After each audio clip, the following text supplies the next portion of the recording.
Well, hello everyone, and welcome here to Exeter. Nick Anastas, Kristen Cameron with you here from Bill Ball Stadium, getting set for the 2023 NHIAA Girls Lacrosse Division I State Championship game between the top seed Bedford Bulldogs and number 2 seed Portsmouth Clippers. These two have been on a collision course really all season long. Two of the better programs, two of the deeper teams in any division.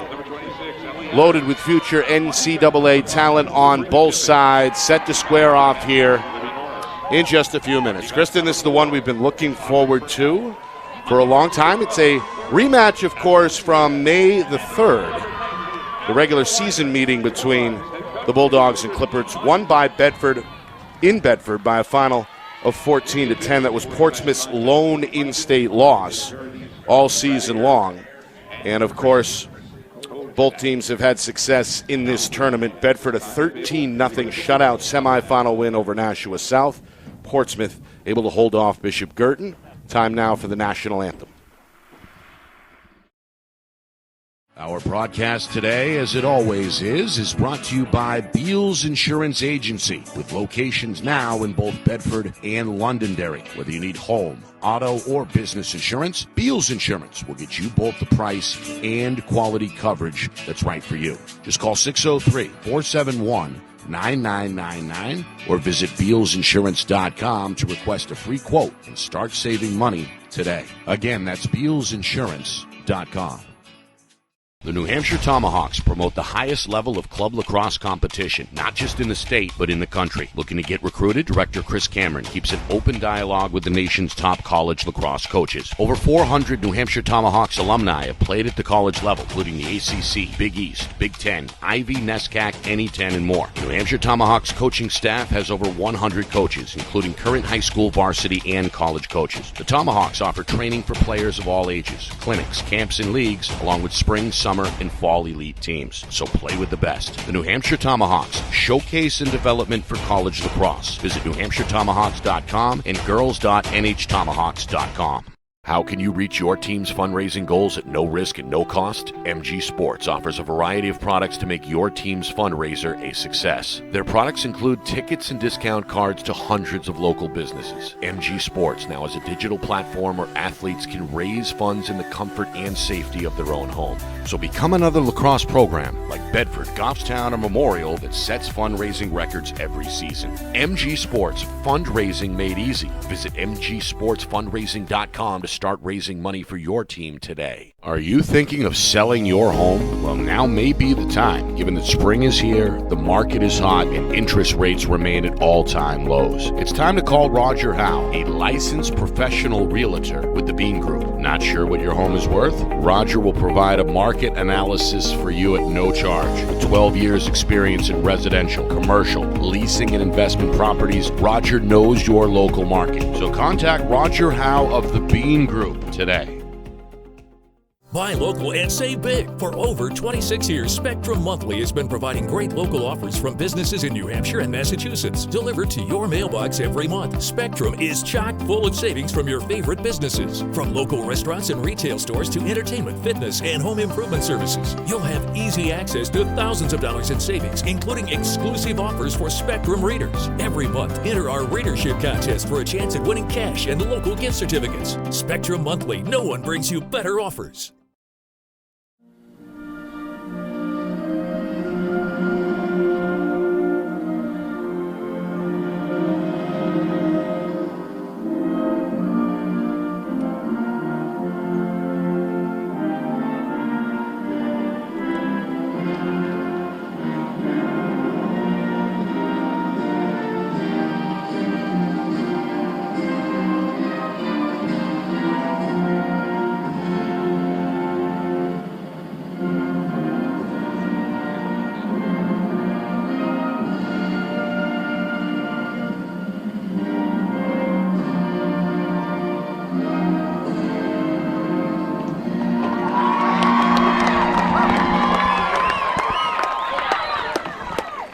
All right, there we go. The national anthem here in Exeter High School.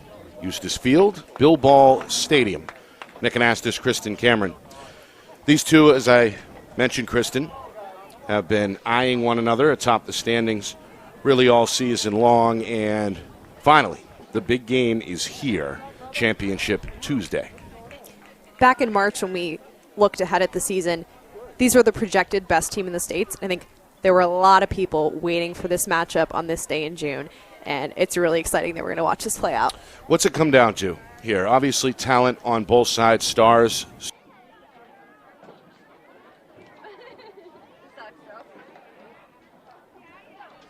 Come down to when it's so tight, talent-wise, in comparison. We look at both teams' offenses, their defenses, goalies, they're very similarly matched. They're both very well coached. But I think it's who can step up in this big moment, who can stay calm, play hard, and kind of not let those championship game jitters get to them. Yeah. You saw a moment ago the standing line stretching into the parking lot here as folks continue to file in. Right now, still some seats, but there's still cars pulling in here as well. So it's going to be a packed house. Both of these schools known for their school spirit and ability for the fan bases to travel. There's a standing student section here that includes some of the Portsmouth Clipper boys players standing behind the Portsmouth bench, and Bedford, as we know, they're donning their red and white off to our right. Turf field here, 3 officials, and 2 of the best players in the state standing in the circle. That's Annie Parker, the talented junior for Portsmouth, on her way to Syracuse, facing off here against Olivia Matthews, the junior for Bedford, and the future JMU standout. All right, here we go. Both benches making noise, and now stomping on the bleachers are the fans as well. We're underway here in Exeter, and a violation is going to give this one to Portsmouth to begin. Clippers, the number 2 seed, following a 16-2 regular season. They are in their road maroons here and will work left to right in this first half. Bedford is the top seed after a 15-1 regular season finish and are in their home whites. First possession either way. Clippers going to work it around. As we know, no shot clock in the NHIAA. And what are we seeing here on possession 1 so far, Kristen? Right now, looking pretty standard sets that we saw earlier. They really like to work that 2-man game isolated. You know, Portsmouth has a couple of really strong downhill dodgers that they'll look to create extra space and give them their fair share of looks. But, you know, good job so far by the Bedford defense, holding strong, communicating as always. Meanwhile, Parker is going to draw a flag, fire a shot off balance that'll whirl just over the cage. Since Parker got that shot off, that flag is now void and the play will continue. So first minute in the books here, and Portsmouth will reestablish. Bulldogs communicating on defense. They come off the shutout over Nashua South. That was a 13-0 final on this field back on Saturday. Meanwhile, in trouble, Sally Collins, the UMass commit, ran out of room. The Bedford goaltender comes out of the cage. And eventually, it's Charlotte Marston who ends up with it behind the cage for Portsmouth. Kept that one inbounds, and play continues. The Clippers look for space now on the far wing. This is Morgan Runke, the sophomore, coming downhill. The ball is out. Good defensive play here. That's Regan O'Brien. Make that Ellie Enners, the defender for the Bulldogs, but called for the whistle there. And Portsmouth again will keep it at this end now with 2 minutes gone. With no shot clock, this is actually a really long defensive possession. You don't see typically teams playing defense for 2-3 minutes straight. The fact that Bedford has looked really solid in all their switches, slides. And a bouncer. That'll break the ice and put Portsmouth on the board. It's Avery Runke. Going to be playing in the New Balance Senior All-American game on her way to Loyola, Maryland. And the senior, so tough to stop, makes a move to her left, puts it on the carpet, and the Clippers have a 1-0 lead. Yeah, again, just a perfect example of, you know, how to use a pick and kind of screen that one correctly. Ruhnke comes off the screen. Bedford defender Libby Norris hesitated just a second too long before deciding to slide and fully commit to Ruhnke, and that's all it takes, half a second, one extra step to get open to cage. Clippers head coach Jojo Curro watching intently at the top of the Portsmouth bench. Bedford's going to win their first and even things up at the draw circle. As Matthews able to pop to herself, she's going to tiptoe the near sideline, and now Bedford on the attack for the first time here, looking to even the game at 1.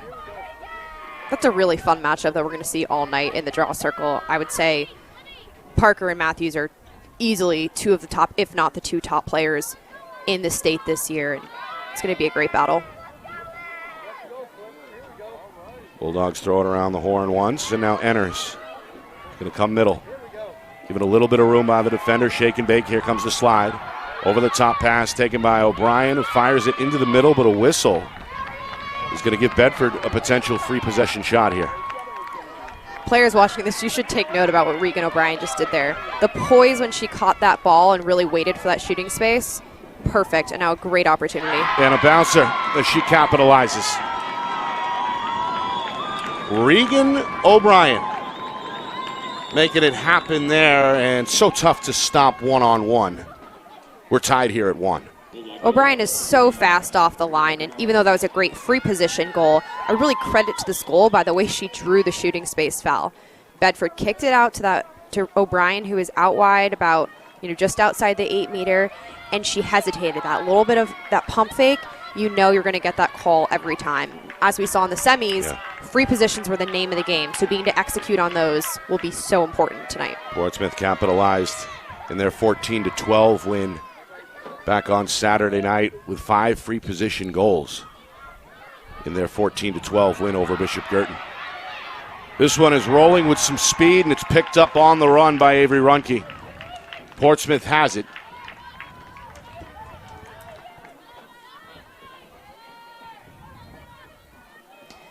Thinking about this game, I think it was going to come down to a couple different things. One is definitely draw controls. The teams with more possessions are going to be advantaged. And then 2 is defensive stops. Both of these teams we know can score, but the team who comes up with more of those big stops are going to see themselves in a good place. Is left alone by the cage, but a save there is made upstairs by Abigail Widener. That's the kind of defensive stop, exactly what we're looking for tonight. Big save fires up the Bedford crowd, which continues to grow here, by the way. There's a student section growing behind the Bulldog bench, all in white, to counter the Portsmouth student section, who is dressed, of course, all in black. 4 minutes gone by. Bedford a chance for their first lead here on their second trip. And the Bulldogs will take their time. Head coach Christine Hodgson up near midfield. The veteran head coach will put a trust here in her senior O'Brien, who takes a contested pass and draws another whistle. They'll line it up again. O'Brien will have a straightaway attempt here from about 11 yards out. She charged the net to capitalize on her first free position shot. Olivia Matthews at the free possession. It's Matthews. And she scores. Yeah. I thought it was O'Brien. It was Matthews who had the ball all along off to her right. And Olivia Matthews does what Olivia Matthews does. Pulls the trigger. And that bullet shot will give Bedford a 2-1 lead. Ball movement too quick for your own eyes. I guess, yeah. Yeah, Bedford just did a nice job today. Again, 2 quick passes. They ran into trouble, 1 pass, run into trouble again, and they kept the ball movement. One thing that stands out to me about this Bedford team is their spacing. They have been so good in transition because of the way that they're spaced across the field, and the same is proving true for them on the offensive end. So the Bulldogs 2 in a row as they capitalize on 2 free position shots. They now look to even things up in the draw circle at 2. As once again we get Matthews and Parker. Parker 6 goals in the win over Bishop Girton Saturday night. Took most of the draws in the first half, and Coach Curro made Made a switch and put Morgan Runke into the circle in the second. Bedford's going to win this. And Matthews going to spin out of trouble, draw a whistle. And we'll await the restart here momentarily. Again, the official just looking to put a player behind Matthews. Not necessarily the one that committed the foul, but just need to reset that way.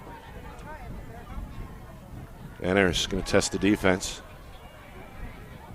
And now it's Matthews straight away. Bedford looking for a third straight here. Now 5.5 gone by, first half. Wind picking up here a bit. Temperatures right around 60 degrees. Shot there is wide. O'Brien tried to find a spot down low. Meanwhile, in goal tonight for Portsmouth, Sage Boussiere. Unofficially 9 saves for the freshman in the semifinal victory over the Cardinals. She's been good all season. Here's a backdoor, and that's a finish for Sydney Grogan. The All-American heading to Yale. The senior able to find some space. The pass is on the money, and Bedford has scored now 3 in a row. That was a pretty looking goal. That shows a team that knows how to play together. You see Matthews, she's dodging downhill with that left hand. She's about to run into a double team and instead has that vision, sees Grogan streaking across the 8-meter, and just a perfect catch and finish. Sydney Grogan does that so well.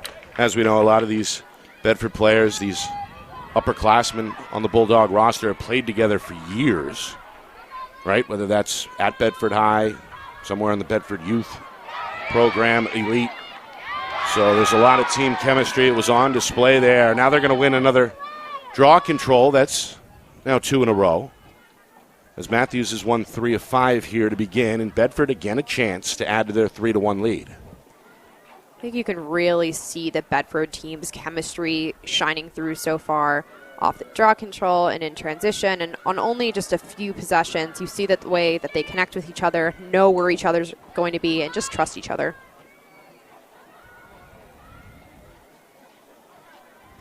So they'll test the perimeter here. Portsmouth sits back for a moment. O'Brien trying to draw the slide, tried to hook up with Grogan. Ehlers on the near side ended up with her goggles knocked off. Going to draw a whistle, and that draws the ire of the crowd. Yeah, that's a pretty obvious yellow card. I know we saw several of those during our semifinal games on Saturday. Probably none as blatant as that one. A check to the head where the goggles come off. You can see Maggie Parker just steps in with her stick, gets Enners in the head. She'll be sidelined. So the senior, Maggie Parker, having a conversation with assistant coach Aaron Chase as she sits in the box for Portsmouth. So Enners will have a free position shot here from just inside the 9-yard line. We'll see if she decides to pull the trigger. The freshman goaltender Boussiere awaits. Bulldogs look to go up 4-1. A move to the right. Sets up Enners, who finishes. A patient play for the senior midi on her way to Embry-Riddle Aeronautical University. It's 4-1 Bedford. Really smart play there by Enners. She sees Portsmouth defender Sadie Alati approaching. Alati had really good positioning. Instead of trying to kind of plow through that double team, she just takes one hitch around Alati and has a pretty wide open shot. And those draw controls for Bedford, that just created some serious momentum and forced Portsmouth to take their first time out. And they've had to they've been able to capitalize as well on the free position shots. 3 of their 4 goals have come via the free position shots. So a good start here for Bedford. Of course, this has been a journey for these Bulldogs. The upperclassmen in this spot a year ago. They fell to Bishop Girton in the 2022 Division I championships. That was the case back in 2018 and 2017 as well. They were state champions nearly a decade ago in Division II back in 2014. Meanwhile, for Portsmouth, They ran the table in Division II for the better part of a decade. Winners in 2011, 2013, 2017, 18, 19. Of course, there was no 2020 season due to the COVID-19 situation. And then Coach Curro picks up where they left off in 21 with another D2 championship, and again last year. So Portsmouth makes the jump up to Division I. If they can win tonight, it would be technically their sixth state championship in a row between Divisions 2 and 1. That's an impressive run. That is quite the resume for this Portsmouth team and their coaching staff. Not only is Coach Curro a fantastic coach, she's assisted by Erin Rigby-Chase, who's a former UNH women's assistant. Right. A very good coaching staff, really on both sides. Christine Hodgson has been there since day one. Charlotte Haggerty, Melissa Catenza are on that staff. So both teams are seeking their first Division I championship. That is really, I guess, the storyline here tonight. Bedford has scored 4 in a row. They're going to win another one in the circle. That's 3 in a row. They've won 4 or 6. And now a chance to make it 5 straight here, with just over 7 minutes gone by in the contest. Enners going to tiptoe here. Back up for Grogan, and now it's Matthews, the junior. Rifles a pass, back door. It's caught in the crowd. The shot is going to find its way into the net for Audrey Purnell. Another backdoor pass. Purnell was ready and just beats Boussier to her right for Bedford's 5th goal. This is some of the best ball movement and overall just offensive poise that I've seen from this Bedford team all season. No one looks frazzled out there. They look very composed. They're moving the ball well. No bobbles with their 6. Overall, they're just playing really confident, very collected today. Very crisp out of the gate, the kind of start Coach Hodgson was hoping for. And again, those draw controls. Draw controls have really been the difference maker in this game. Bulldogs have won 3 in a row. Matthews has won 4 of 6. It's going to force Coach Curro to make a change. You see Morgan Runke take the draw, and it looks like a pretty good move as the Clippers will have a chance here. First time in a while on the attack, trailing 5-1. The draw control, I think it's really underestimated the amount of skill that takes. A lot of people think, the tallest player is going to have the advantage. Matthews is definitely not the tallest player on this field, but she certainly is skilled. She's quick to the whistle, has really good control of the ball. But really any type of change in opponent can throw you off. And so that was a good move, putting Runke in the circle for Portsmouth. Just over 8 minutes gone. Clippers,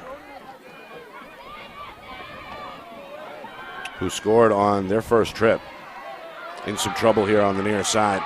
Look at Bedford just going all out with a really high-pressure defense. That is not common to see this early in the game. Matthews knocked it out.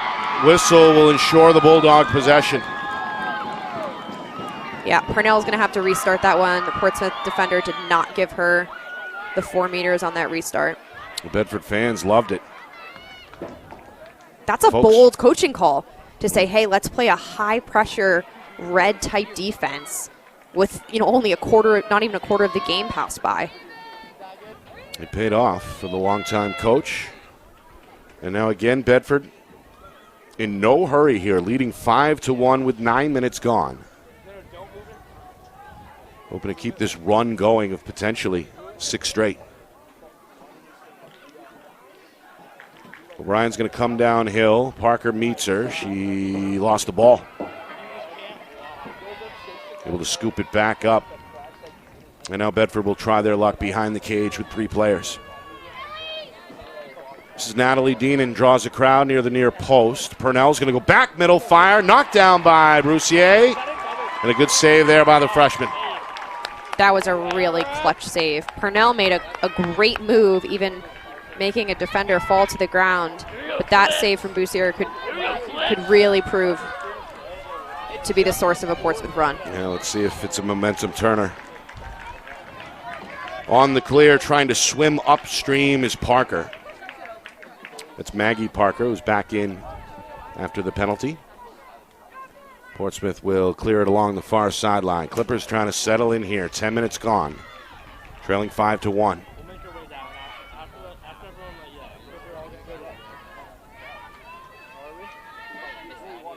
I believe looking for their first shot on cage since the opening minutes.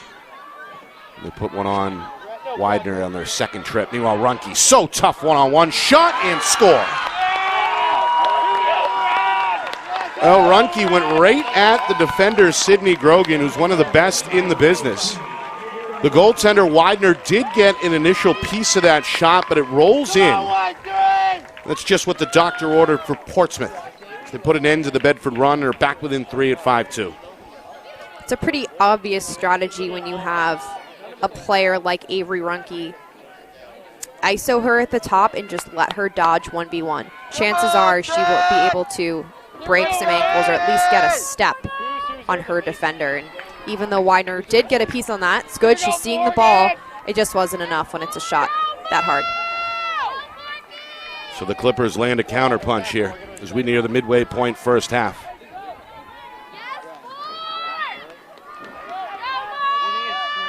Sophomore Morgan Runke back in the circle to take on Matthews. We get a whistle.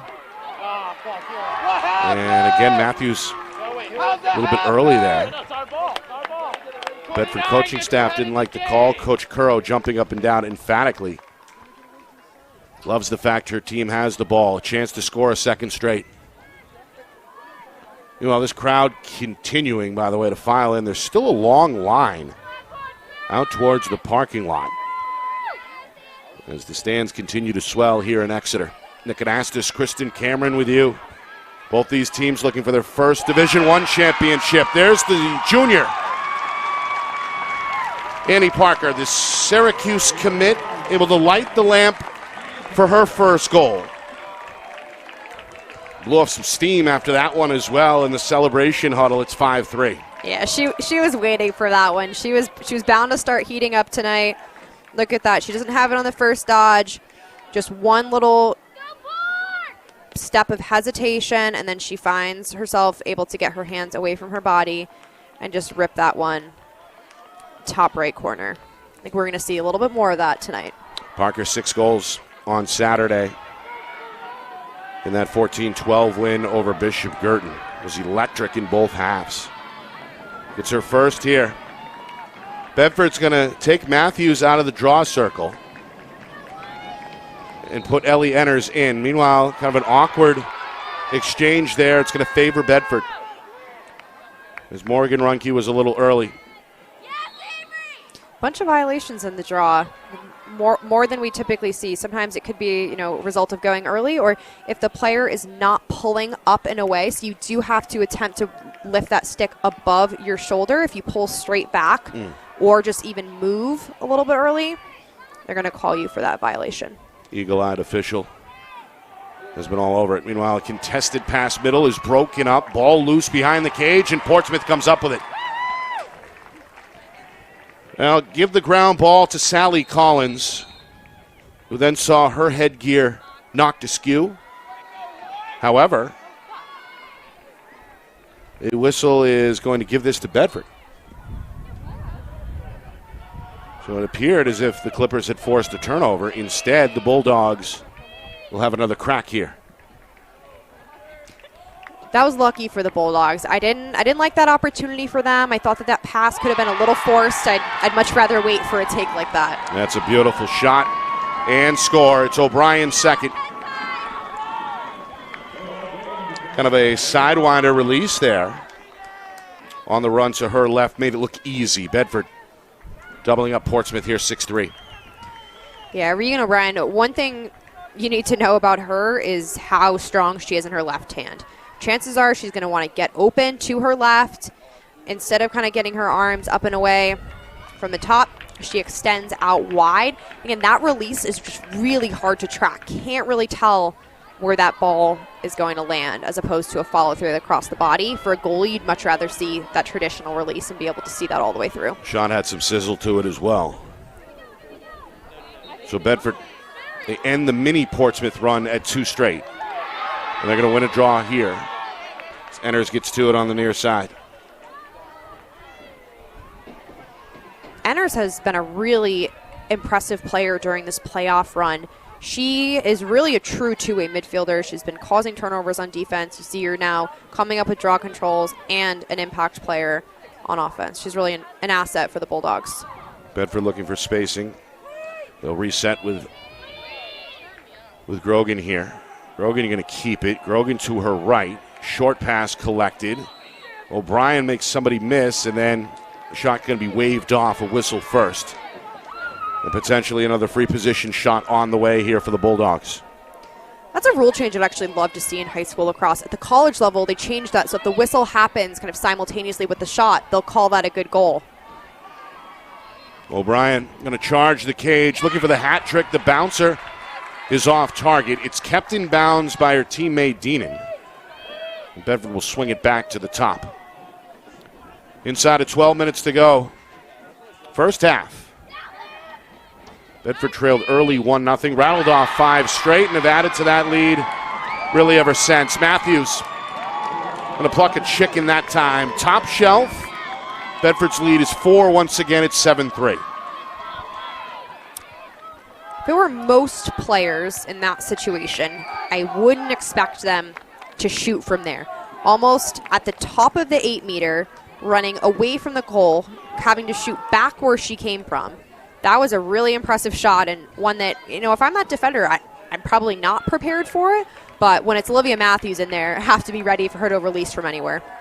The future James Madison Duke, still just a junior, has been really a big part of what the varsity's been trying to do in Bedford since she arrived. Of course, for these seniors, they didn't have a chance for a freshman campaign due to the COVID-19 situation, but Matthews able to start as a freshman. She's been moved to the wing, and it's beneficial here as she pulls it in off the hop to give Bedford the edge. Bulldogs have now won 6 of the 11 draws here early on. So a friendly game of catch here. Bedford, they've had the possession arrow, so to speak, favoring them in this first half as they've controlled things really most of the way on this end of the field, at least so far through the first 12 or so minutes. Nick, how about this crowd? Yeah, it's still, by the way, growing. The line finally starting to shrink, but really we're going to be close to 90% here. Enners draws a slide up top. O'Brien's bouncer is just wide to the right. Ends up out of play behind the cage. Bedford will keep it. Deenan going to make a move to the net. Shut down. A touch for Maddie Kiley, and now a little rainbow pass near side for Enners. Here's a one-on-one. Going to go inside. Collins, the defender. Pass across the zone for Matthews. Going to draw a whistle. I like how Bedford's taking their time there. Again, that was a heads-up play to see Matthews open on that far side. You know when you have 2 defenders on you, there's someone open, and it's likely on the backside. Matthews, pretty good drop step move there to free herself up, but the shot too high. Inside of 10 minutes, first half. Bedford a chance for their largest lead if they can go up 5 for the first time. It would also be their 3rd straight. Bulldogs beat the Clippers by a final score of 14-10 back on May the 3rd. Again, that was the lone in-state loss all season for Portsmouth. O'Brien shut down. The bouncer was stopped by Brucier for her second save. Freshman able to stand tall there. A whistle is going to clear everybody out. Yeah, we're going to stop the clock. Grogan just had, looks like some type of wrap fall off her leg, and so for player safety. Yeah. Clean that up. Coach Hodgson going to help her out. And now we're ready to go here. That gives Bedford a chance to set up the ride here as we move towards 9 minutes. Clippers getting set for the clear. Broussier still has the ball. Clock stopped now with 9:26 remaining. I thought that was a good take from Regan O'Brien. She was able to weave through the defenders with ease. Super shifty player. But again, got to vary those shots a little bit. That low shot can become predictable, and Broussier is going to start to pick up on that. Pretty good looking clear here. This is Portsmouth's Annie Campbell, the senior defender. Moves it all the way down that far sideline, but Clippers turn it over. She step out of bounds there? It looks like it. Yeah, that sideline will get you. Of course, multiple sports here at Bill Ball Stadium. There's a lot of lines down on that turf field. Now it's Bedford's turn to try and fight pressure and clear this one. They go back to the middle. Sabrina Tipping on her way to RPI, the senior, able to escort it over midfield. Now Bedford looks to push the issue. Matthews trying to free herself up. Lost her balance. Ball is out. Play is going to be whistled dead. And the Clippers fans are not happy. It's going to allow Bedford to set up for another free position shot here.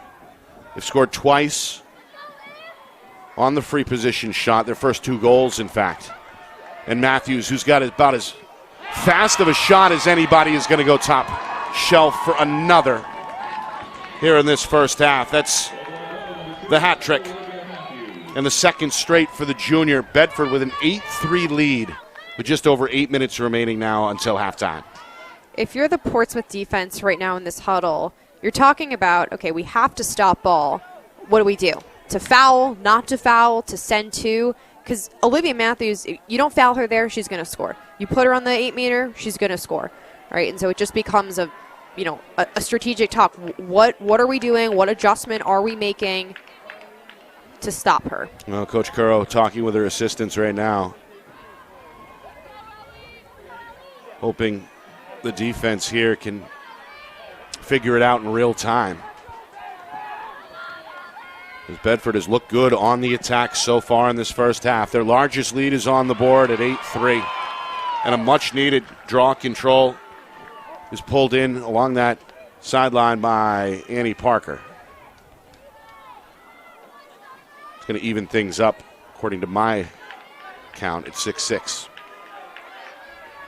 Meanwhile, this is Portsmouth Ginger Vinci Guara, the freshman midi who played very well back on Saturday night in the semifinal win. And a rare call here against the Bedford defense. It'll set up Morgan Runke, the sophomore. Yeah, Libby Norris there, just going to be called for that horizontal stick. Again, something the referees are looking for. Can't hold your stick horizontally and can't extend into the body. Runke hits the gas and scores. So Morgan Runke, the sophomore, knew what to do with it there. Makes it 8-4. That's going to put an end to Bedford's run of 3 straight goals. Morgan Runke over the last 2 games has really impressed me with her shooting. You can see she has her stick still. It's tight to her body. She doesn't even need to get her hands that far away from her body to generate so much power. Just goes to show, how strong she is to be able to shoot like that within close range, without running into that type of, on-the-run momentum shot. You think her phone will be ringing on September the 1st? Yeah. So coaches are going to like what they see this summer on the club scene. She's, of course, a sophomore right now. A junior technically on September the 1st, and that, of course, is when the NCAA can begin to vie for positioning. She'll be a hot commodity for sure on the market. Her older sister, of course, recently named to the New Balance Senior All-American game, as did, of course, Bedford's Sydney Grogan. So they'll be teammates coming up in that national showcase. All right, 7.5 remaining. First half. Bedford has been in the driver's seat most of the way. Things have been even at the draw circle, and now a whistle as the ball goes below the 30-yard line. is going to bring play to a stop here. And the officials are going to reward Portsmouth. Yeah, now they're going to restart things. And this there's this three-man team here trying to get on the same page. They're going to reverse the call and give it to Bedford. You can see it was an offsetting foul, so both teams committed fouls. So you can see what looked like on the restraining line, you can't cross over the restraining line until there is possession. And so I saw 2 feet step over, one from each team, and so they'll go alternating possession to determine which team will have the ball on offsetting foul. So Bedford, as we approach the 7-minute mark, first half, again threatening to match their largest lead from earlier. Clippers trying to talk here defensively.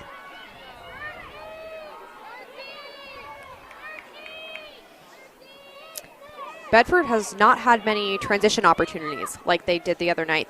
They've been really tested in their settled 7v7 offense. Definitely finding some success and some openings in this Clippers defense. Matthews trying to avoid 2 players.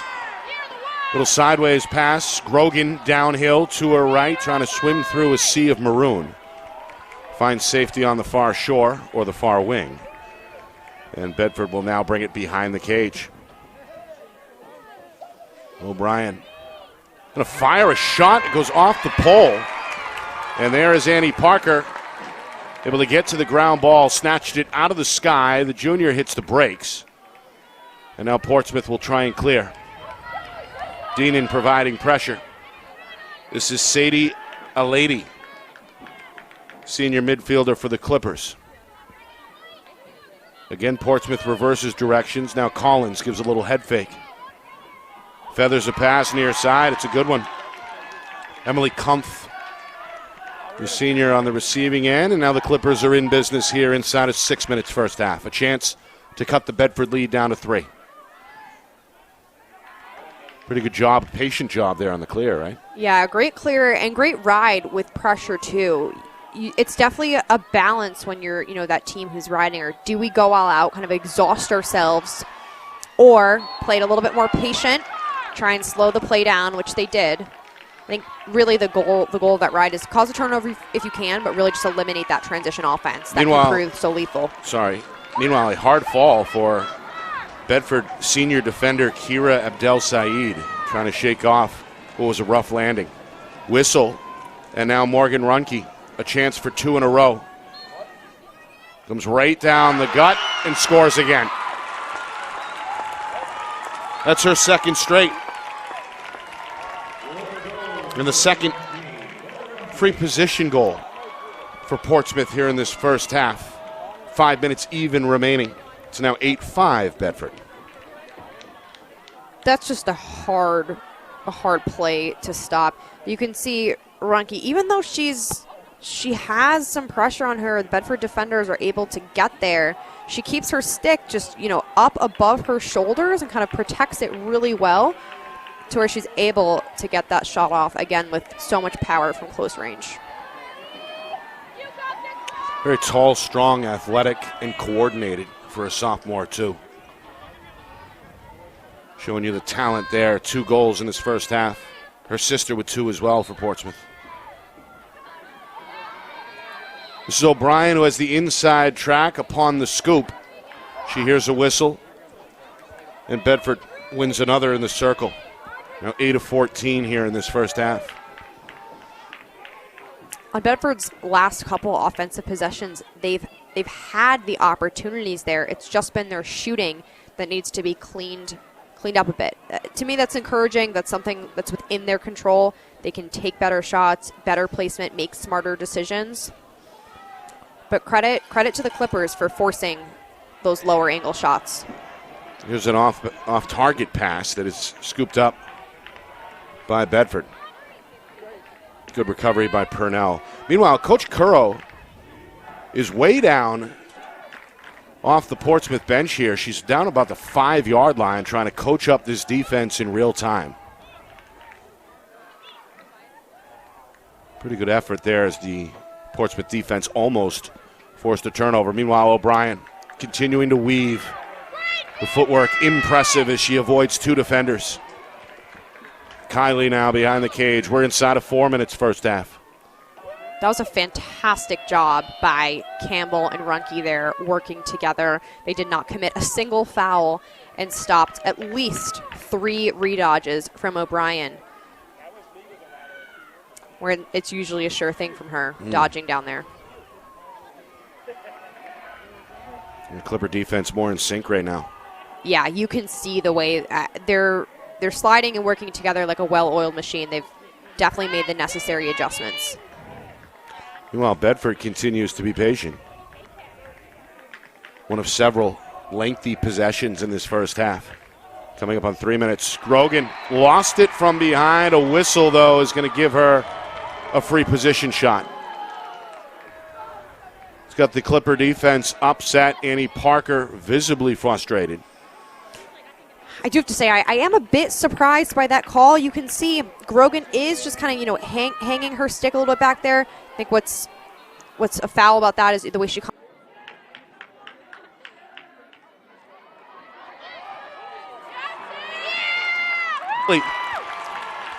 Third save by the freshman Broussier. Bedford, though, another ground ball to extend the possession. O'Brien draws a crowd.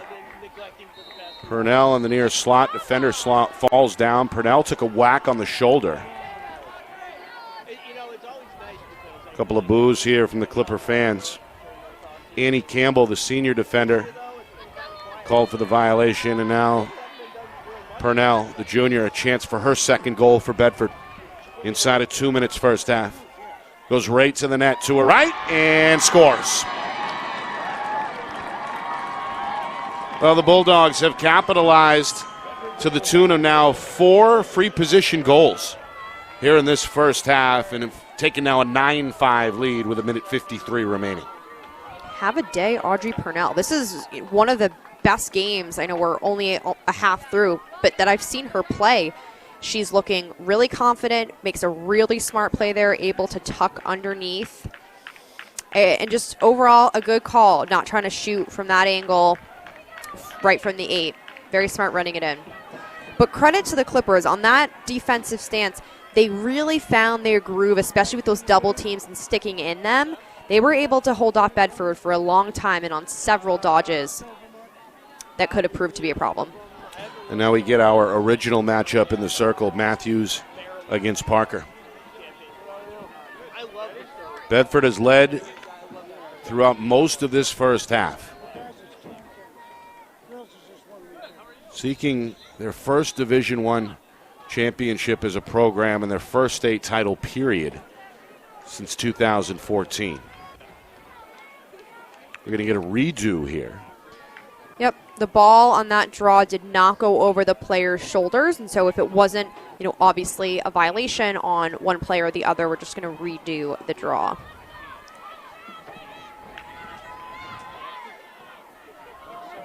Which is another rule that they changed at the college level. That's now an alternating possession. You like that rule? It speeds up the game. You see how much time we kind of sit there setting up another draw. So I do like anything that speeds up the game, makes this faster. Good rule change. Meanwhile, Enners hacked at from multiple directions there. Official is going to tell Portsmouth to back off. Parker was on her. And now the restart, green light. Here comes O'Brien. All of a sudden, Bedford has numbers. O'Brien double team, looks for a split dodge, and is called for a ward. That's got Coach Currow fired up. Yeah, so O'Brien there called for a charge. You can see when those defenders hold their ground, they have their defensive footing, and those sticks are up. Even if it's just a stick, you cannot try and run through that. So that's going to be a turnover, and a good call at that. Meanwhile, a lady, pretty good individual move for Portsmouth on the clear attempt. Avery Runke going to help her out. And now Runke gets rid of it far side for Collins, and Portsmouth is ready to operate here for the final 45 seconds of this first half. I would say in the last minute or so, this game has picked up in terms of its intensity. It feels pretty heated out there. It's gotten physical. Seen a few bodies on the turf. And of course, both teams have brought the emotion. Morgan Runke Knocked down by Grogan, and now a charge is called against Portsmouth. Well, both players took a pretty good tumble there, a big collision that knocked off Grogan's goggles. But she's tough as nails, as we know. Of course, longtime point guard in the winner for the basketball team. And is obviously a very bright individual as well. Very good student athlete on her way to Yale to play for the Bulldogs. This one is turned over. Good job there by the Portsmouth Ride. Clippers, though, may run out of time, down to 5 seconds. Annie Parker gets free. Annie Parker going to fire a score, or they're going to wave it off. And maybe a buzzer beater if it stands. The official blew the whistle, little bit of contact just before the release. There's zeros on the clock. And we're going to line up for a free position shot here. They're going to add 2 seconds to the game clock. Annie Parker looking to end the first half on a high note for Portsmouth. The Clipper Jr. will fire and just high. And a good box out on the weak side on the rebound by Enners of Bedford. That will do it for the first half. The Bulldogs looking good.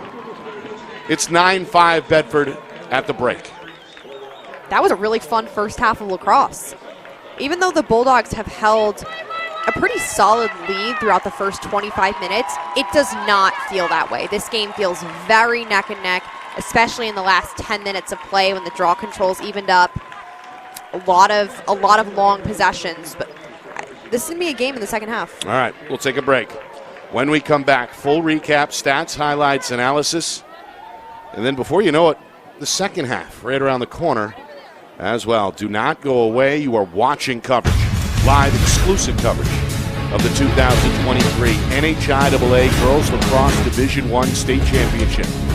Right here on Friday Night Lights, New Hampshire, broadcasting in conjunction with the NFHS Network.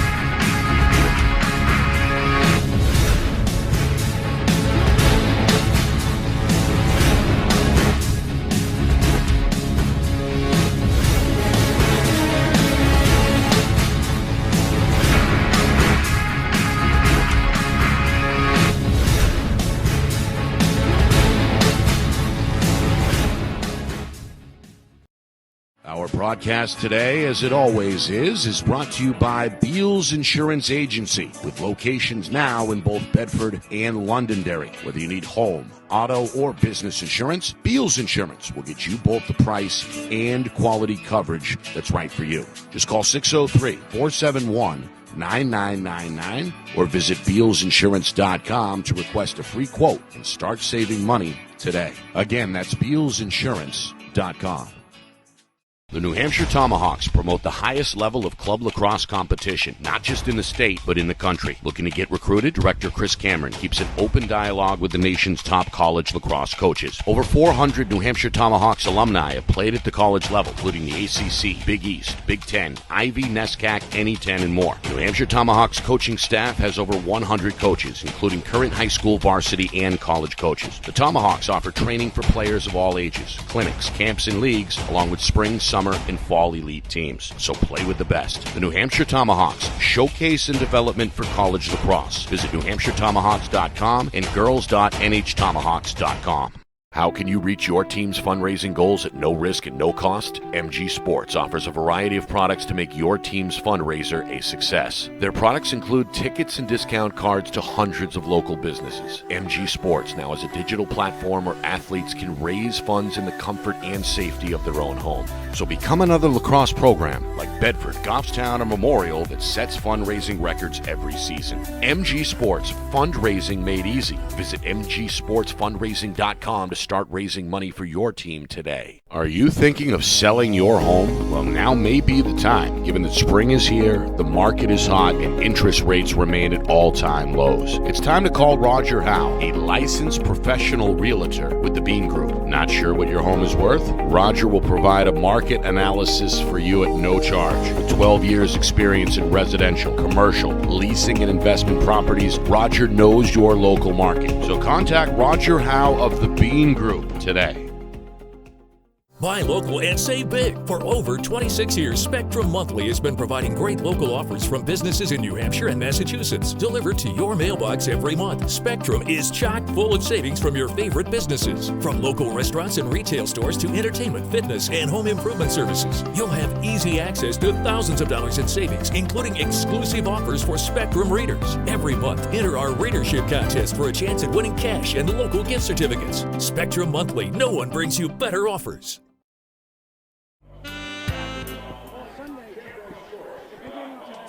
Well, it's halftime here in Exeter.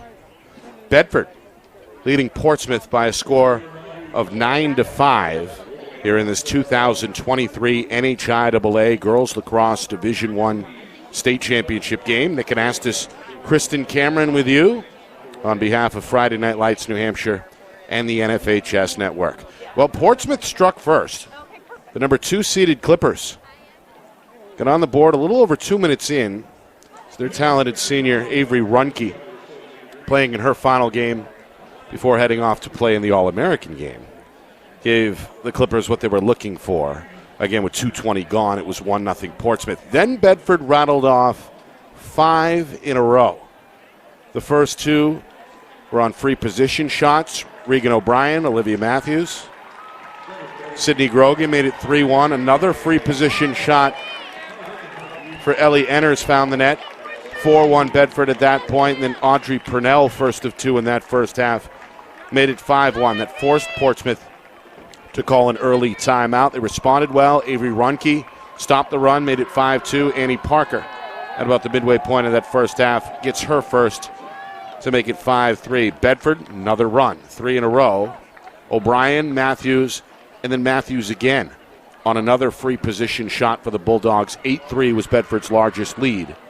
At that point, Portsmouth got some revenge. A couple of free position goals of their own. Morgan Runke scored twice. The second coming with 5 minutes even remaining to make it 8-5. Bedford gets the last laugh. Purnell's second makes it 9-5 inside of 2 minutes. And again, you guessed it, on a free position shot. So halfway home, Bedford in search of their first state title since 2014 and their first ever at the D1 level, leading Portsmouth, Kristen, 9-5 as we get set for the second half. Even though the score might not show it right now, a really evenly matched game. I'd say the officials are calling it both ways. We've seen the draw controls be pretty even. Similar amount of free position shots on each side. But really, Bedford's kind of ability to finish on their shots so far, and really just, I would say, control the pace of the game. They've definitely won the time of possession battle, which has been favorable, but could expect to see a different Portsmouth team this second half. It was a good start. As the Clippers' Emily Kumpf able to get the draw control out of a crowd. Meanwhile, there's a big collision, and one of the Bedford players is still down. Well, not what we're hoping to see, obviously. Trying to get a number. Looks like Was that Libby Norris? Yes, yeah, the junior, number 10, is still down for Bedford. Now speaking with Coach Hodgson. I'm honestly surprised that was not called as an offensive type foul. Looks like a shove from Portsmouth's number 11, Lily Patterson, that sent Libby Norris to the ground. You kind of see that again here. Yeah, collision for sure. Full speed collision, and not sure if she may have bumped her head on the way down or not, but well, she's sitting up. That's a good sign. And speaking with the coaching staff, now Coach Hodgson going to escort her to the sidelines to a round of applause from both fan bases here in Exeter.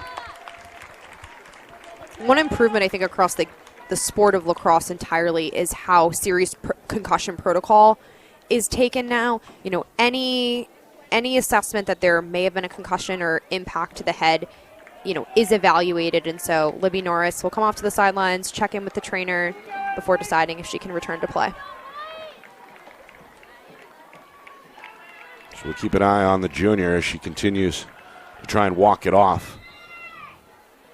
Speaking with the trainer and the athletic director, Corey Parker, keeping an eye on her as well. All right, Portsmouth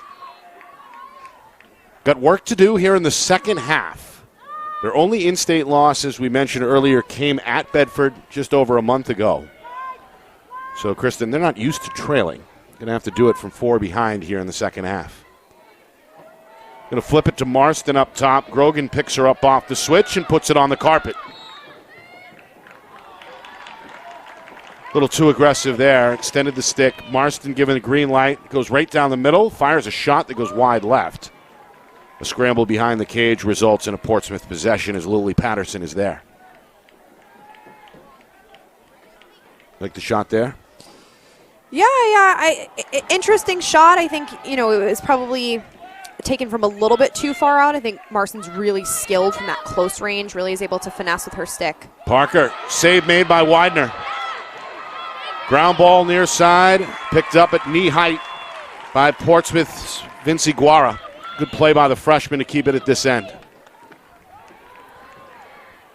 Widener wasn't too busy, only one save unofficially in that first half, but looked good there.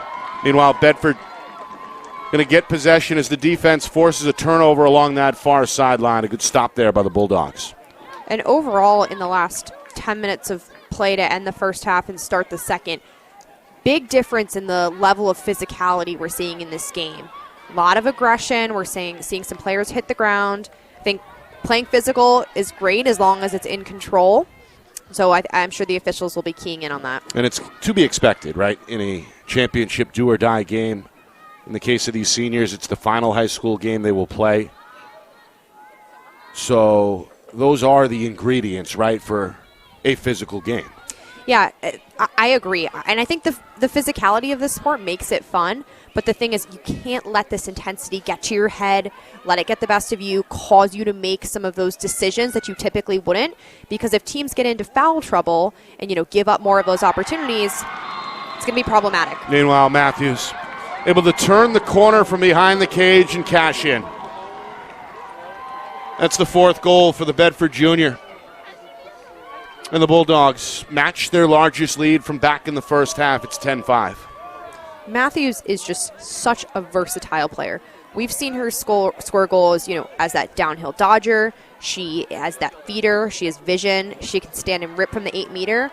And now she shows how she's able to dodge behind the cage. She just does it all. Does it all, for sure. You've known her for a very long time. James Madison obviously won the lottery, so to speak, by signing her relatively early in the process. And scary to think how good she may be a year from now. Yeah, she was one of those first 2024 players off the board, very highly touted recruit, and rightfully so. Bulldogs, meanwhile, win their 10th at the circle. Enners gets to the ground ball, and here comes Bedford again. Well, some have dubbed this year as the year of the Bulldog, as the Bedford Athletics have had success, boys and girls, across the board. This would be, of course, a way to kind of end that 3-season calendar year with an exclamation point if the ladies can get it done here today. Of course, the Bedford football team started that. Soccer teams always in the hunt. The hockey team came up just short in the state championship. Of course, the Bedford basketball team on the boys' side captured the state title in a win over Pinkerton. Bedford's girls, they came very close. They fell in the final game against BG. So all in all, a very successful campaign, win or lose tonight for the entire Bedford High athletic department. Meanwhile, a whistle. Playing it a little too close there, Chris. They're going to give Matthews another potential free position shot. This one, though, a tough angle. Again, that horizontal stick's going to be a foul every time. This hanging hash is usually not a great angle, but with Matthews' speed, I bet she tries to run this one in. Backdoor feed. O'Brien in a crowd trying to spin to her right. Took a shot upstairs. And another whistle. May have had her goggles knocked askew there. Yeah, and you can see Sadie Alati for Portsmouth. She knew, she got her. Yeah, you see that right there. She started running off pretty much immediately. And so, that was just one of those unfortunate stick in the wrong place. But 2 minutes, a player up for the Bulldogs now. Second Portsmouth penalty. Sadie Alati The VCU commits the penalty. Meanwhile, Broussier starting to get comfortable in net now. The freshman with 4 saves, 3 of those in that first half. Look at the speed here. This is Annie Parker out of a cannon. Sorry, make that her older sister Maggie. A one-player clear machine there right up the middle. And the Clippers will take a breath here and settle down with nearly 5 minutes gone by. Portsmouth trying to kill off the penalty, I'd imagine, first and foremost. Or how do you play this here if you're the Clippers? Yeah, I would say I would still be aggressive because you can still score in these types of situations, but you have to be cautiously aggressive because if we saw the yellow card in the first half, the Bulldogs went into that higher pressure defense early on in the game and they caused a turnover. And so you definitely just need to kind of, be aware of the situation you're in. They need to score goals, but this possession is also really important and they can kill the penalty and wait to be even strength. Seems like Matthews is the extra quote-unquote defender. Yeah, so we'll call her the backer defender. So she's ready. Should the first defender get beat, she's there as that extra layer of defense. Annie Parker upset there wasn't a call there. Parker slips down, still had the stick momentarily. Ball eventually comes out. A whistle, though, will keep it at this end. Meanwhile, the Bulldog penalty is down to 30 seconds. Parker will have a restart. Flips it behind the cage. Avery Runke. Rainbow pass for Marston. Closed out cautiously here by Grogan.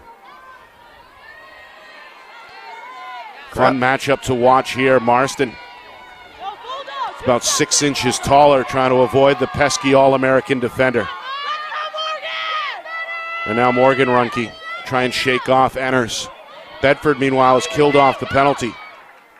Portsmouth momentarily thought about charging the net, but the freshman Vince Iguara reverses direction, and now Avery Runke going to bring it back up top, and the Clippers look to the sideline for Coach Curro's direction.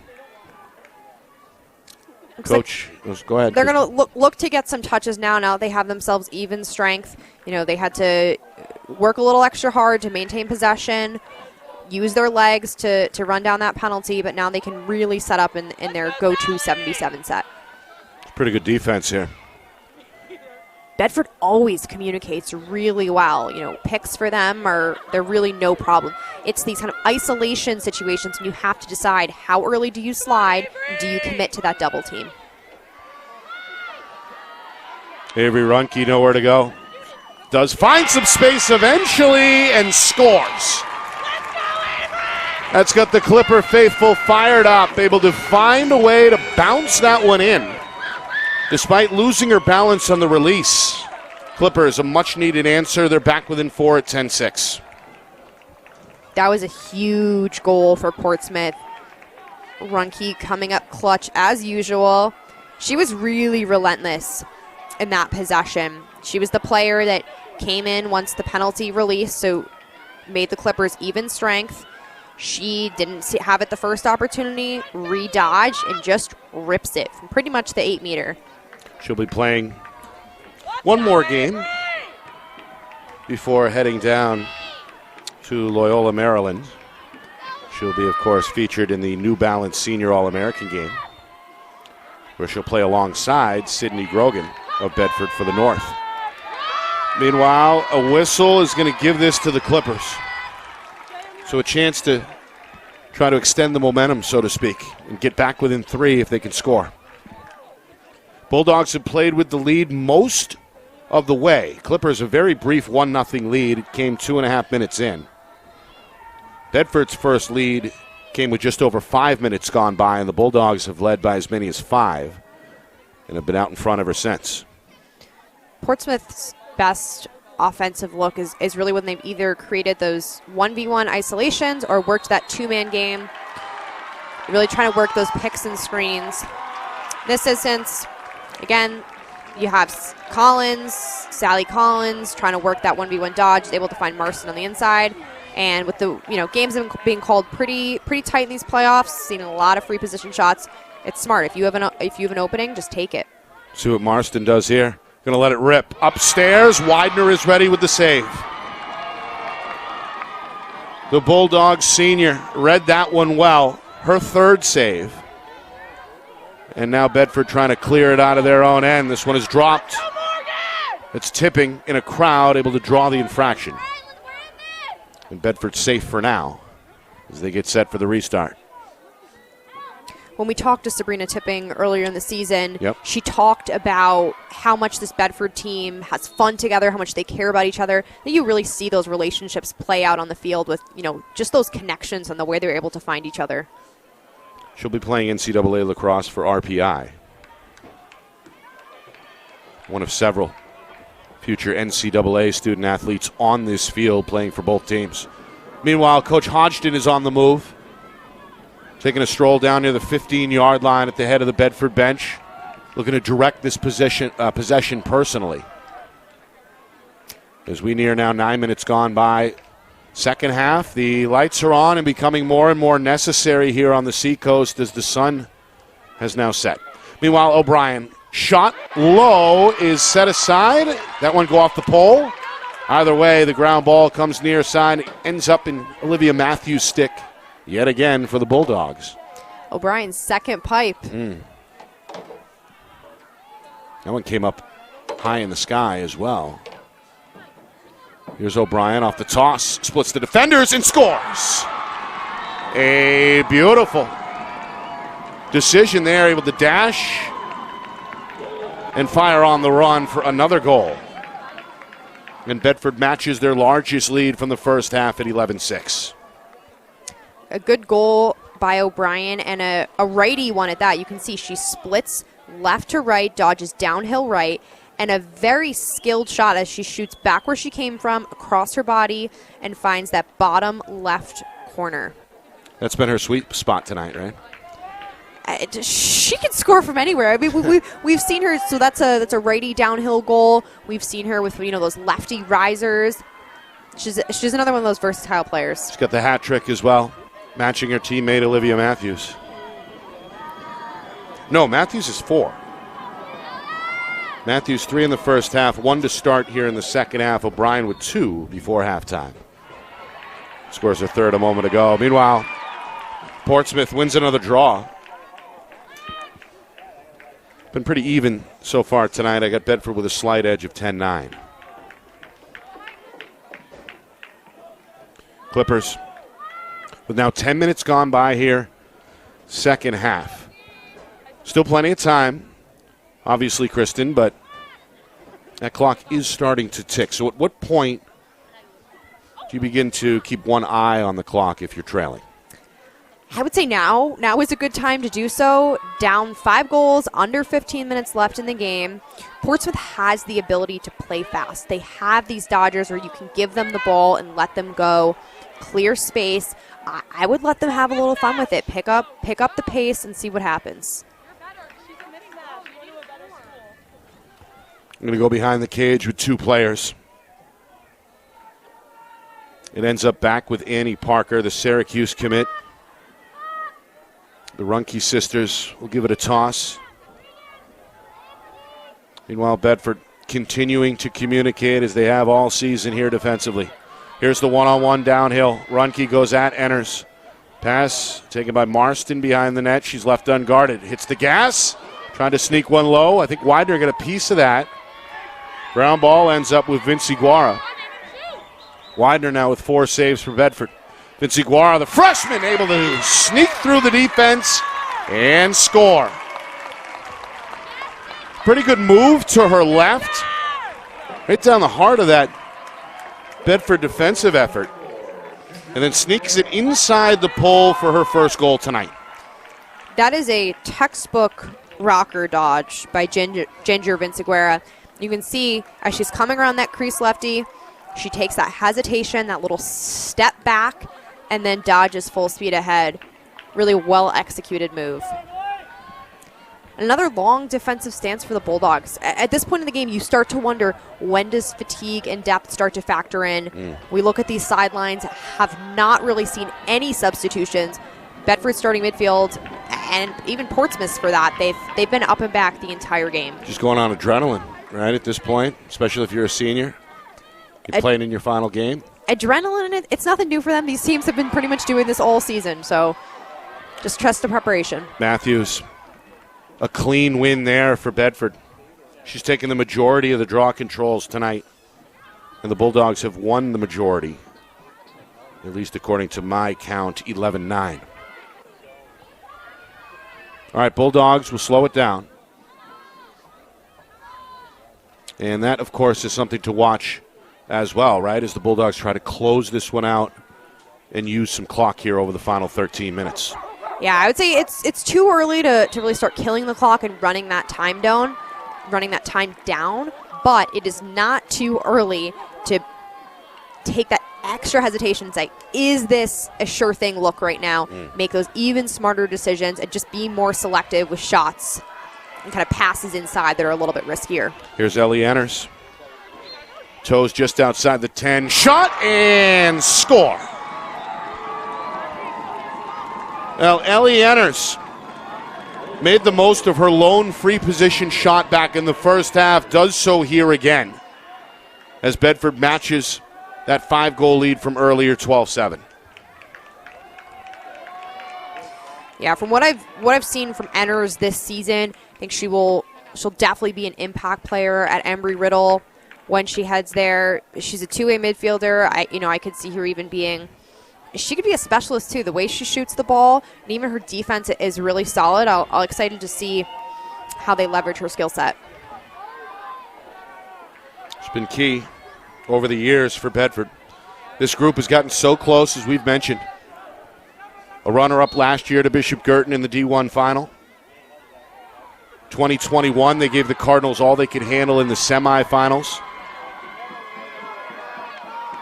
And, of course, they fell in the championship in both 2018 and 17 as well. So Bedford has been very close on the short list of contenders in Division I. Really ever since they joined D1 after they took home the title in 2014 in Division II. Portsmouth, as we know, really maxed out at the D2 level with 3 straight titles prior to the COVID-19 situation, 17, 18, 19, and then 2 more afterwards in 21 and 22. They make the jump up this year to Division I. They finish as the division's second best record at 16-2. Clippers knocked off defending champion BG on this field Saturday night by a final of 14-12. But they've trailed most of the night tonight. And Bedford, at the moment, enjoying their largest lead, 12-7. Meanwhile, after a delay at the circle, Bedford's Olivia Matthews is given the green light. And look at this, able to swim through 4 defenders. Pass taken near side, it's Kylie to her left. Draws a flag and is going to get a free position opportunity here from the near slot. Part of me wanted Matthews to just rip that one. It looked like a storm brewing for a moment. Yeah, but very smart, unselfish play to pass it down low to Maddie Kylie. She's wide open. We'll see what she does here. So Kylie, eyes on the cage here, going to fire low and score a bouncer. Maddie Kylie, who, as we know, comes from a lacrosse family. Her 3 older brothers played for Bishop Girton, and well, she's going to get in on the scoring act tonight. Does so many of the little things well, gets her first goal here on a bouncer, and Bedford's got another free position goal to their credit as they lead by 6 now for the first time at 13-7, just past the midway point of this second half. We've got a timeout, Portsmouth. The Bulldog faithful on their feet here cheering on Bedford. You can see that the excitement that followed that goal. Going up 6 goals with less than a quarter left of a championship game is really huge, especially Maddie Kylie's first goal of the night. That's a juice-type goal. That will really energize the team. It also forces Coach Curro's hand, right? A good timeout here. Yeah, when you have a team on a run and you see kind of, how much energy they have and excitement, you got to shut that down. And we've seen, timeouts be really effective. You can kind of get your team in check, motivate them, refocus, and get dialed in for that next play. All right, do we see any changes here coming out of the timeout? Portsmouth obviously is in a little bit of trouble now. It's a 2-front war against Bedford and the clock here with 12:10 to go. What does Coach Curro do? Yeah, so I think there are a couple things here. So one, you have to win the draw control. And so, whatever their best combination is, be changing it up until you find something that sticks. The second one is I would start to play a bit more of an aggressive defense. I wouldn't pressure all the way out and potentially expose yourself, but this is the time to try and cause those turnovers. Every extra possession will matter. And then when they do have the ball, you have to play faster. They've done a great job getting those touches, but now is the time, pedal to the metal, go to goal. Well, here come the Clipper faithful. Inspired by the Portsmouth bench, they're on their feet, waving their flags, hoping to give a little bit of a jolt to their team. And in response, the Bulldog fans, all in white, off to our right, making noise of their own. It's been a fun atmosphere tonight. We had a line stretching well into the parking lot, well into the first half, before it finally cleared up, and it's been a spirited back and forth as expected really ever since. Really, really great turnout for is it a Tuesday night? Tuesday night in Exeter. Tuesday night, yeah. We have a little bit of Friday energy and feelings. Yeah. Fun atmosphere. You okay with that as a player? Having a championship during the week? Or would you prefer a weekend? Whenever you have a chance to play on this stage, any day's a good day. There you go. Well, there you go, Kristen. You called it. A much-needed win at the Circle is going to give the Clippers possession here. Yeah, we'll look to see. Are they going to pick up that pace, play a little bit faster? There you go. Marston goes right to the cage. Tipping, I think, took a gamble there, tried to knock down the pass that allowed Marston a free lane to the net. She capitalizes for her first goal tonight, and the Clippers are back within shouting distance at 13-8. All you need is half a step. Your defender overcommits just slightly, and Marston is going to take advantage and make you pay for that decision. That's why you call a timeout like that. Call a timeout, refocus, pick up the intensity, and get back in this game. 13-5. This one up in the air. Matthews underneath. Flips it over to O'Brien, and Bedford's got it.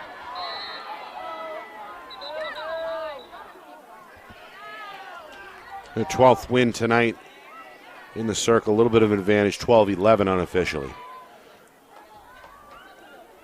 So Bedford up 5. And, of course, as we talked about, Bulldogs also with an eye on the clock. So if you're Portsmouth, you got to press out a little bit here, right? Yeah, you eventually. Eventually, I think right now doing that too early risks getting exposed. Right. Potentially allowing another quick Bedford goal. Right now, they're just trying to play their solid defense. They know what's coming. They have their slides ready. They're defending that stack down low really well. Here's a pass. Enters in a crowd. Goal line extended. O'Brien near side will draw a slide. But I like what Bedford's doing. They did not force that opportunity. They pulled it back out, and this is where that decision-making at this time in the game is really important. O'Brien trying to shake off 2 again. Yeah, so I'd pull that back out, get some more touches on this, and just take your time up 5. Spin move, defender down. Shot on goal, swallowed up by Brussier, but it's waved off. It's a charge against Bedford. What'd you see there, Kristen? Yeah, the Portsmouth defender, I didn't see exactly who that was. It looks like they're giving the ball to, is that Collins down there? She had really good defensive positioning. If you have your feet planted and set, you can't run through stick or body. Yeah. And that's defense that's coached. It's exactly what you're supposed to do. Collins, a good two-way player. Senior midfielder on her way to UMass to play for the Minutemen.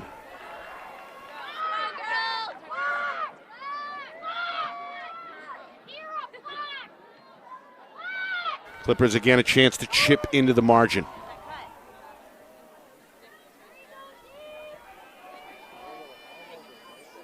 Parker given room up top, now comes downhill to her left, runs into Grogan. And now they're going to whistle this one. It may be against the Bulldog senior.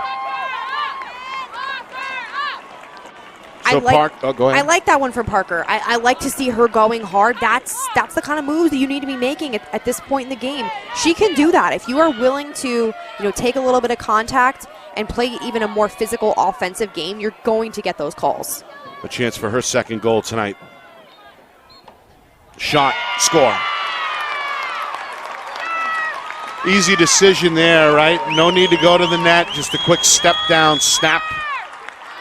And with now 9 minutes to go, Clippers have put together back-to-back goals and are back within 4 at 13-9. Yeah, I like what I'm seeing from this Portsmouth team. Coming out of that timeout, it just feels different.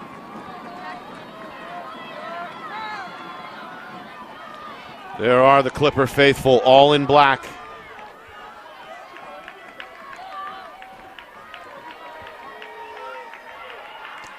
You can see the way that Annie Parker is a leader on that field. When she scores, that is such a huge goal for the whole team. That really got the crowd buzzing. Up in the air, Parker. No, that's Avery Runke. Makes the play on the wing. We're even in the circle now, 12-12. Portsmouth looking for their third straight. And now the Bedford fans chanting defense and stomping on the aluminum bleachers.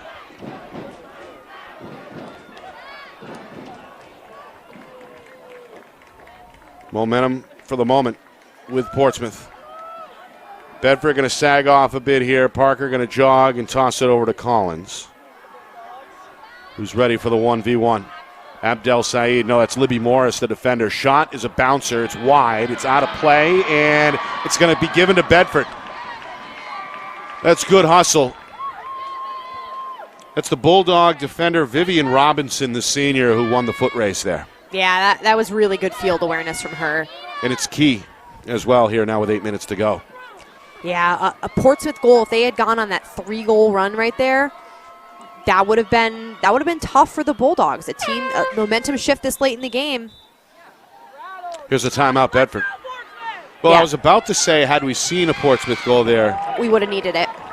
Bedford may have called a timeout. Coach gets the possession, gets the clear, and now gets the timeout with that 4-goal lead still intact. So the best of both worlds, I suppose, there if you're Coach Hodgson. Yeah, and again, your best offensive players for Bedford are the ones who were just playing defense for a while. And so to give them this extra rest, allow them to reset before a really critical possession, I think that's a really smart call. Speaking of reset, our first half recap. This Portsmouth struck first. Avery Runke made it 1-0 just minutes into the game. Bedford responded with 5 in a row, 3 of those coming on free position shots. We went back and forth before halftime. Bulldogs got the last laugh as Audrey Purnell scored her second goal. And that's where we were at the break, 9-5. Clippers have been playing catch-up throughout the second half as well. Trailed by as many as 6 after Maddie Kiley scored her lone goal a moment ago. Portsmouth, though, over the last several minutes have pieced together back-to-back goals from Marston and Parker. And that's where we are with now inside of 8 minutes to go in this state championship game. Bedford still out in front 13-9. Under 8 minutes to go, up 4 with possession. I bet the Bulldogs are feeling pretty good right now. They haven't let Portsmouth close the gap. Even as they've gone on these runs, that's been key. They've come up with the stops. They've stopped the runs when they needed to.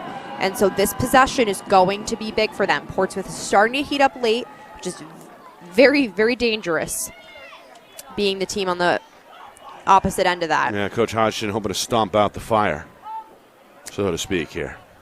I have to say, looking down there, those Bulldogs coaches and their coordinated outfits, they look pretty sharp. They do. They certainly look comfortable, those jackets. And, of course, the trademark Bedford colors of black, red, a little bit of gray in there as well. Coach Hodgson, she's been on the scene since day one. I believe she was an original hire and the longest-serving Bedford coach in the athletic department. Of course, Bulldogs won a D2 state championship right away in 2014 and have come close at the D1 level over the last handful of years. Runners-up in 17, 18, and again last year. Looking for the school's first ever Division I state championship. Portsmouth, same thing. After years of dominance in Division II, including the last 5 in D2, they make the switch to D1 this year and have come very close. They dethroned Bishop Girton in the semifinals, but have had trouble with Bedford here tonight. They've trailed most of the way, and now the Bulldogs, in no hurry, are going to run this clock down to 7 minutes, still with a 4-goal lead intact. You can see toward the end of that passing catch, Portsmouth said, I had enough of this. They started to hedge out on adjacents, and I think we'll start to see their defense becoming a little bit more aggressive and not letting Bedford run down this clock. Meanwhile, Matthews near side. Pretty good switch there defensively, but a whistle. It's going to give Matthews another free position shot. Visibly upset was the freshman midi Neely Conlon, who has played well tonight for Portsmouth. Shot set aside. Speaking of freshmen, Sage Boussier with her 5th save. Matthews, meanwhile, right back at it after the ground ball. Now a whistle.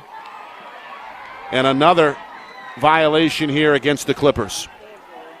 Credit to Audrey Purnell, number 4 for the Bulldogs, picking up that rebound. She's been really solid all game. 2 goals in that first half and has contributed in many ways. Meanwhile, Matthews has led the assault now with 5 goals as she goes upstairs to make it 14-9.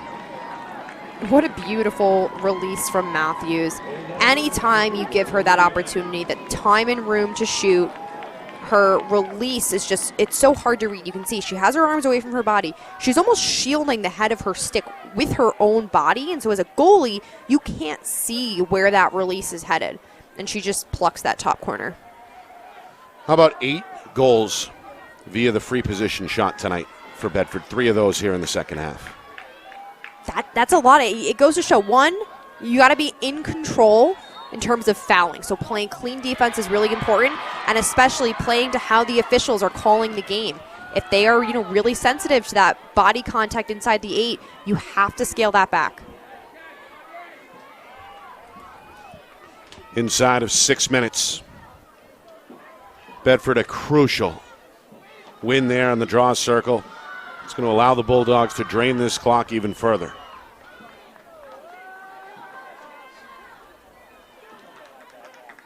Matthews wants Collins 1v1 here near side. Goes to her left.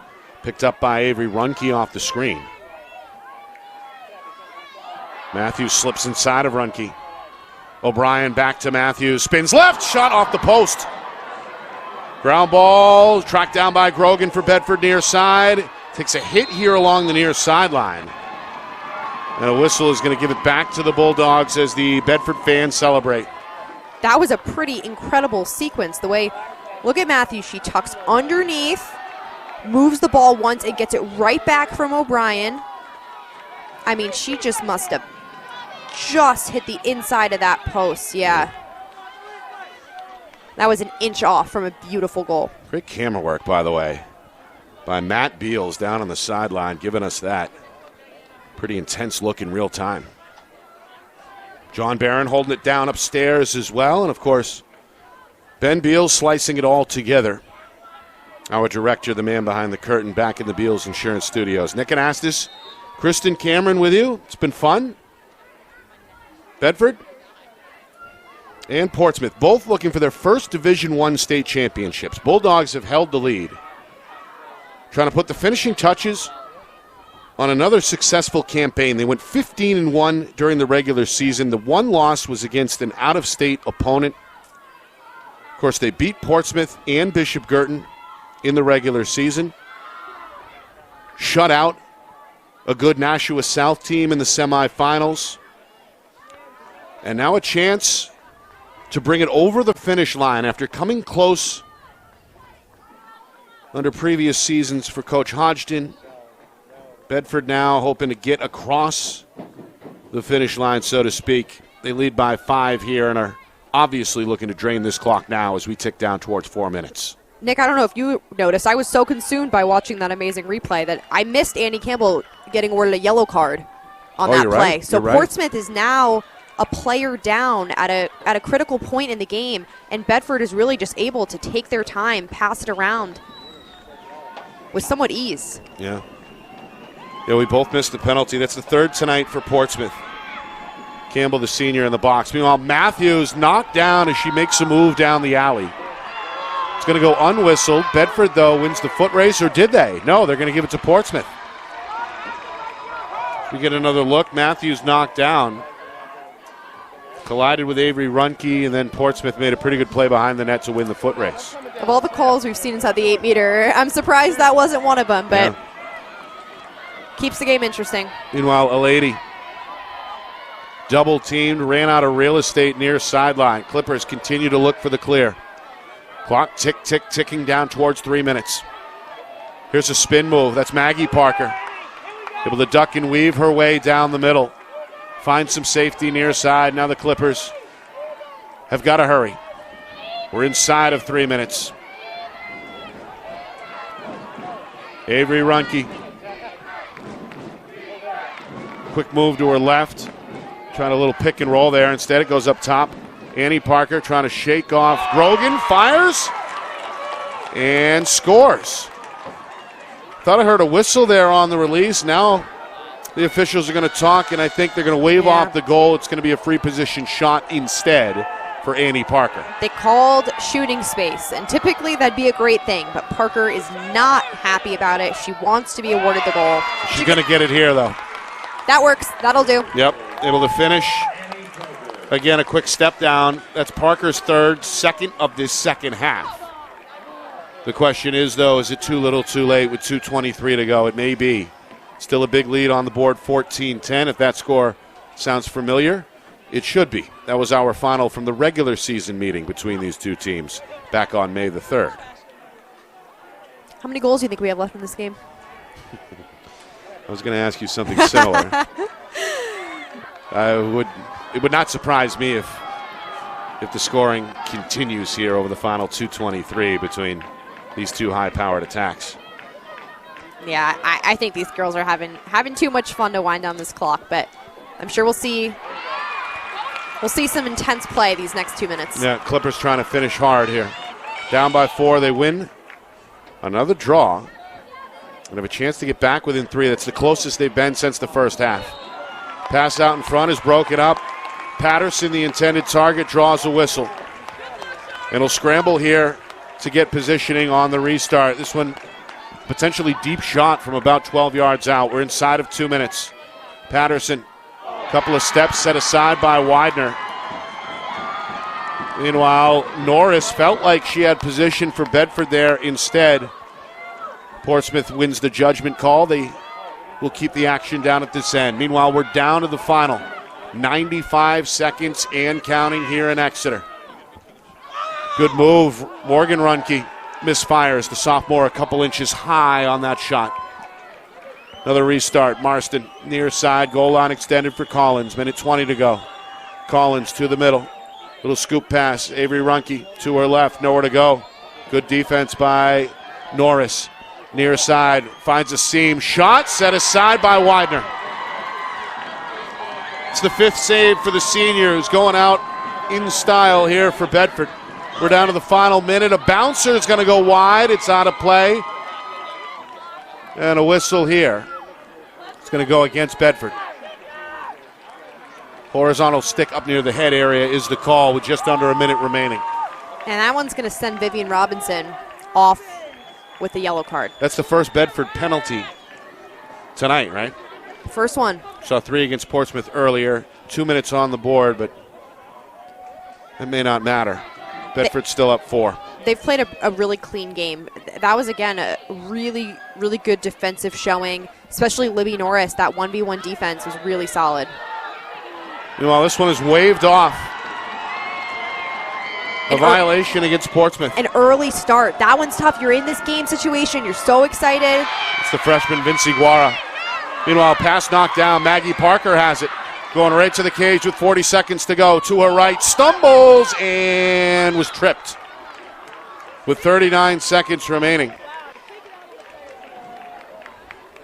Well, the Portsmouth ride forces the quick turnover. They get, shortly after that, an opportunity at the net, and Maggie Parker is now going to toe the 8-yard line here. The 8-meter shot on the way, I'd imagine.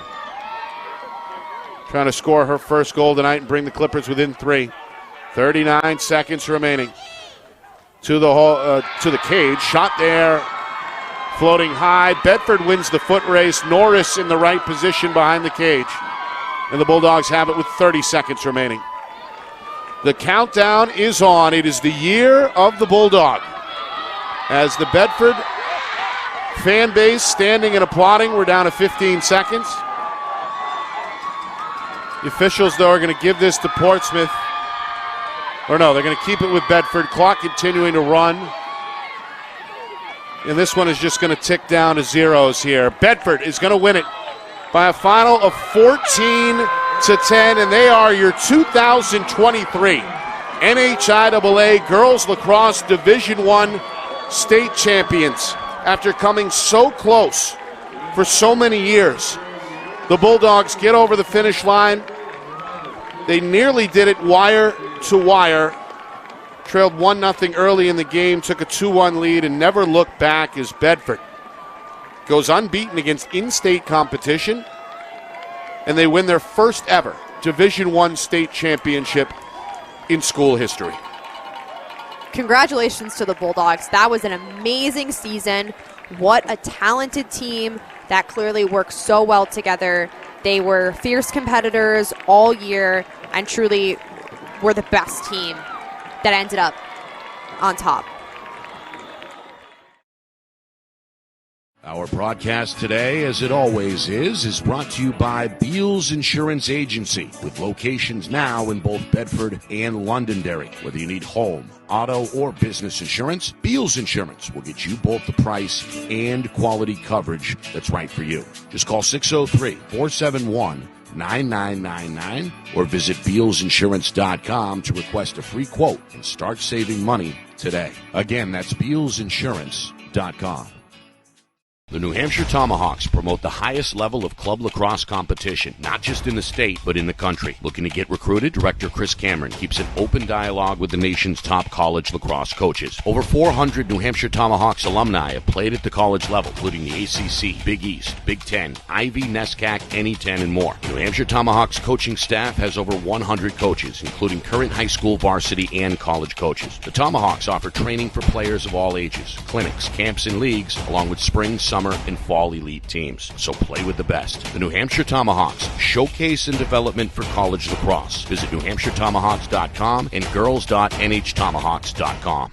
How can you reach your team's fundraising goals at no risk and no cost? MG Sports offers a variety of products to make your team's fundraiser a success. Their products include tickets and discount cards to hundreds of local businesses. MG Sports now has a digital platform where athletes can raise funds in the comfort and safety of their own home. So become another lacrosse program like Bedford, Goffstown, or Memorial that sets fundraising records every season. MG Sports, fundraising made easy. Visit mgsportsfundraising.com to start raising money for your team today. Are you thinking of selling your home? Well, now may be the time, given that spring is here, the market is hot, and interest rates remain at all-time lows. It's time to call Roger Howe, a licensed professional realtor with the Bean Group. Not sure what your home is worth? Roger will provide a market analysis for you at no charge. With 12 years experience in residential, commercial, leasing, and investment properties, Roger knows your local market. So contact Roger Howe of the Bean Group today.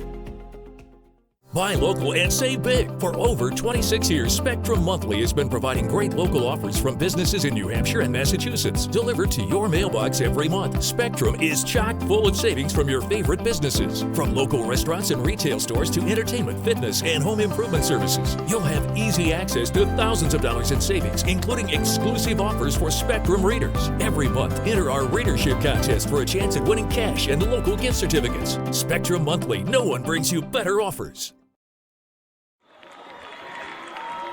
The celebration continues on the field. It's got to be a sweet moment for head coach Christine Hodgson.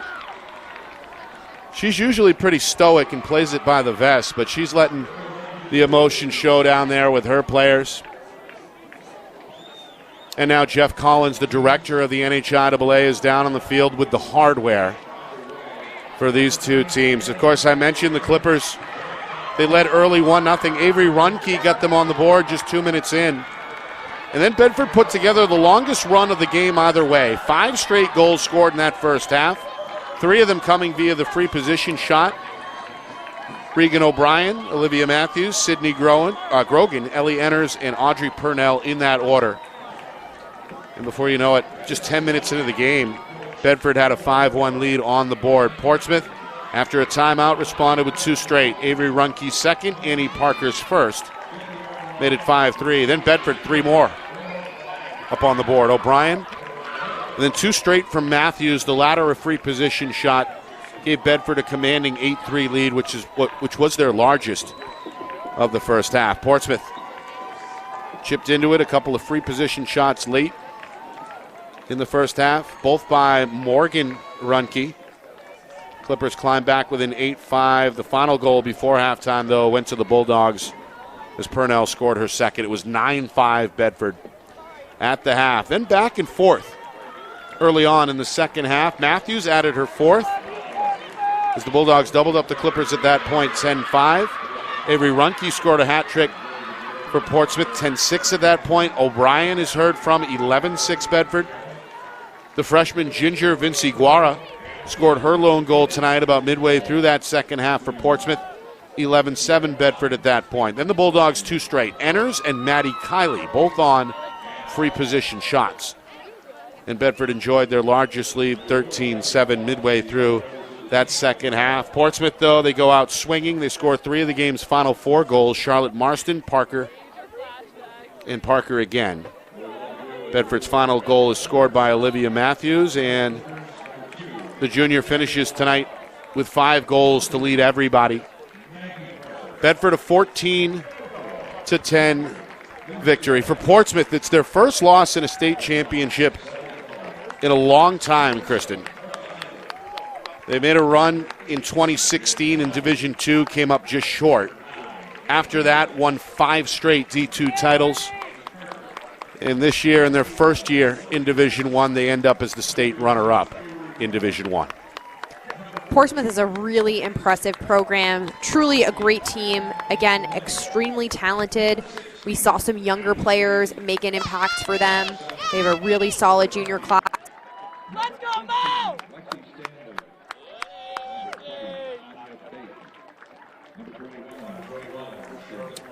The draw circle was dead even, at least by my count, 13 apiece. And both goaltenders stood tall tonight.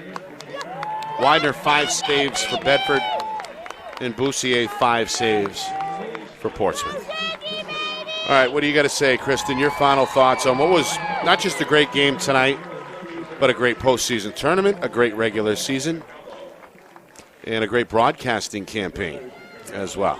I think we've seen an incredible progression in the lacrosse in New Hampshire. When we look at this matchup, these are 2 extremely talented, well-coached teams. The coaching across the state, the level of play, the skill level has truly just been elevated. And, you know, these teams put on a show tonight. It was fun to watch, drew a great crowd. Overall, just great for the sport here. All right, a few folks to thank, including our partners at the NFHS Network, Don Boyle and his staff. Appreciate it. Of course, Bill Ball, the athletic director here at Exeter High School.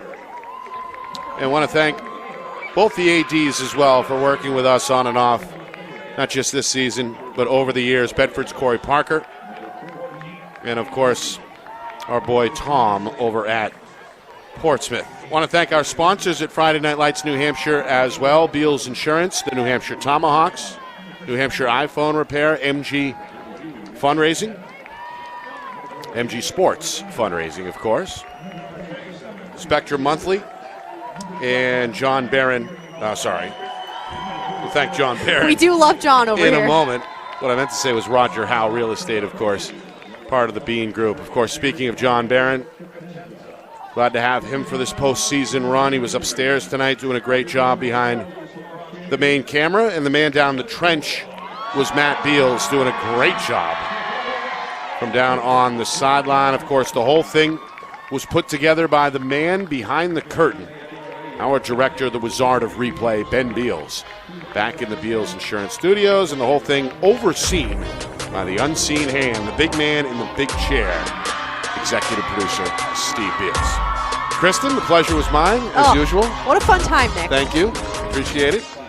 And my name, Nick Anastas.